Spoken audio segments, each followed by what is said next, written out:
आज हम एक ऐसे विषय की गहराई में उतर रहे हैं जो हजारों सालों से भारतीय दर्शन का कह सकते हैं केंद्र रहा है, अद्वैत वेदांत।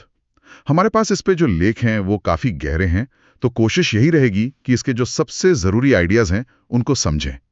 तो सबसे पहला सवाल जो दिमाग में आता है वो ये है कि ये शब्द अद्वैत, इसका असली मतलब क्या है।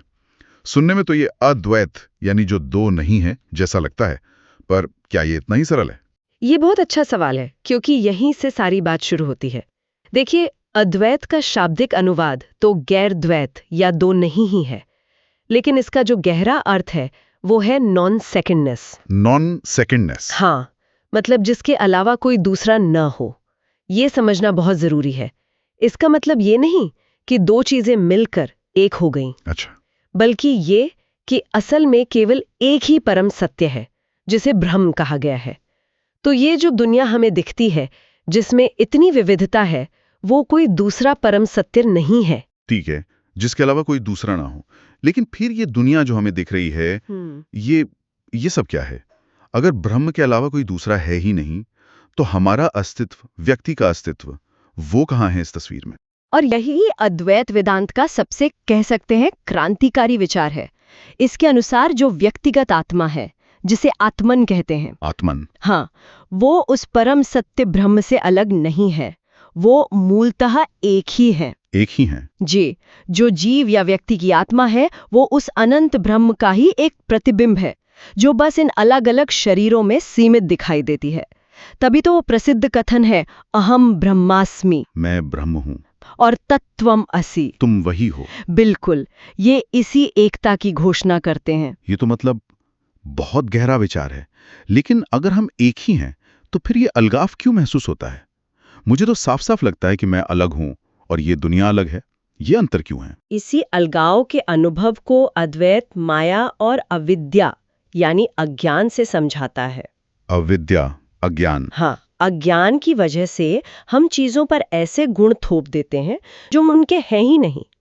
जैसे हम अपने शरीर को, अपने मन को या अपनी भावनाओं को ही अपना असली मैं मान लेते हैं, जबकि हमारा असली स्वरूप आत्मन इन सब से परे है। बिल्कुल। तो ये उस उदाहरण की तरह हो गया जैसे अंधेरे में रस्सी को सांप समझ लेना। एकदम सही उदाहरण। रस्सी तो है, पर हमारा अज्ञान उस पर सांप होने का भ्रम डाल देता है। बिल्कुल सही। और इसी भ्रम को और साफ करने के लिए शंकराचार्य ने वास्तविकता के 3 स्तर बताए हैं।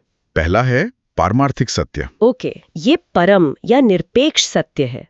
इस लेवल पर सिर्फ ब्रह्म ही सच है, जो कभी नहीं बदलता। ठीक है, एब्सोल्यूट रियलिटी। हाँ, फिर आता है व्यवहारिक सत्य।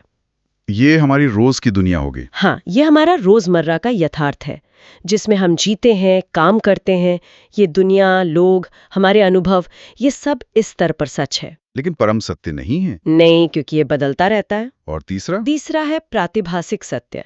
ये एक तरह से आभासी यथार्थ है। जैसे सपने? हाँ, सपने में देखी गई दुनिया, या आपका वो रस्सी सांप वाला भ्रम। अच्छा, जो सिर्फ मेरे लिए सच है और ज्ञान होते ही गायब हो जाता है। बिल्कुल, उसका वजूद बहुत ही क्षणिक और निजी होता है। तो ये 3 स्तर हैं, सपने का सच, जागने का सच और इन दोनों के परे का परम सच।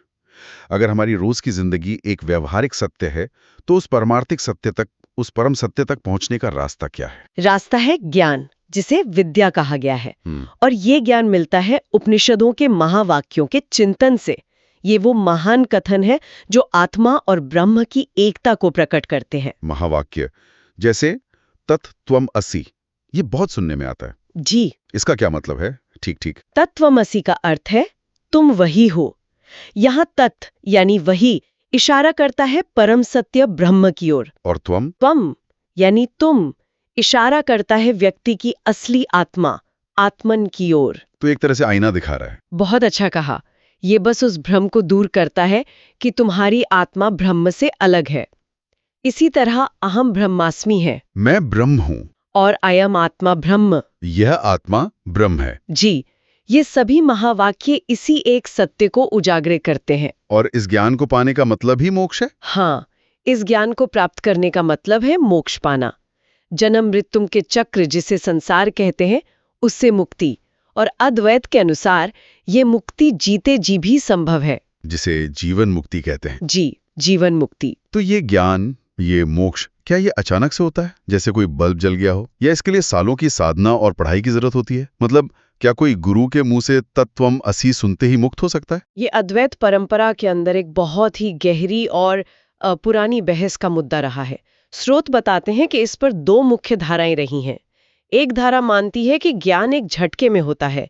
जैसे ही योग्य शिष्य गुरु के मुख से महावाक्य सुनता है, उसका अज्ञान उसी पल नष्ट हो जाता है। सद्यो मुक्ति जैसा आपने कहा था। हाँ, इसे सद्यो मुक्ति का सिद्धांत कह सकते हैं। उनके लिए ज्ञान कोई प्रक्रिया नहीं बल्कि एक घटना है। लेकिन ये तो बहुत कम लोगों के साथ होता होगा, ज्यादातर लोगों को तो समय लगता है। और यही दूसरी धारा कहती है कि महावाक्य सुनना तो सिर्फ पहला कदम है। उसके बाद उस ज्ञान को पचाने, उसे अनुभव में उतारने के लिए एक लंबी प्रक्रिया की जरूरत होती है, जिसे श्रवण यानी सुनना, मनन यानी चिंतन करना और निधिध्यासन यानी गहन ध्यान कहते हैं। तो इस नजरिए से ज्ञान धीरे धीरे पक्का होता है। जी, और मुक्ति एक क्रमिक प्रक्रिया का फल है। तो ये तनाव हमेशा से रहा है कि सच्ची अनुभूति एक पल में होती है या ये अनुशासित अभ्यास का परिणाम है। तो आज की इस पूरी बातचीत का सार अगर मैं ठीक समझाऊं तो ये है कि अद्वैत का मतलब है कि परम सत्य एक ही है, ब्रह्म। बिल्कुल और हमारी अपनी आत्मा यानी आत्मन उससे अलग नहीं है। सही। हमें जो ये दुनिया दिखती है वो माया की वजह से एक व्यवहारिक सच तो है, पर परम सच नहीं। एकदम सही। और उपनिषदों के महावाक्य जैसे तत्त्वम असि हमें इसी परम ज्ञान का रास्ता दिखाते हैं, जिससे मोक्ष या जीवन मुक्ति संभव है। बिल्कुल सही सारांश है। और जाते जाते एक सवाल छोड़ जाती हूँ सोचने के लिए। जी, अगर जीवन मुक्ति यानी जीते जी मुक्त होना संभव है, तो एक जीवन मुक्त व्यक्ति दुनिया में रहता कैसे है? क्या वो समाज से कट जाता है या वो हमारे आपके बीच रहकर ही अपने सारे काम करता है? अगर उसका मैं करता हूं वाला भाव चला गया, तो उसे काम करने की प्रेरणा कहाँ से मिलती है? अद्वैत दर्शन इस पर भी विस्तार से बात करता है और ये सोचना बहुत दिलचस्प है कि परम ज्ञान और रोजमर्रा के कर्म एक साथ कैसे चलते हैं।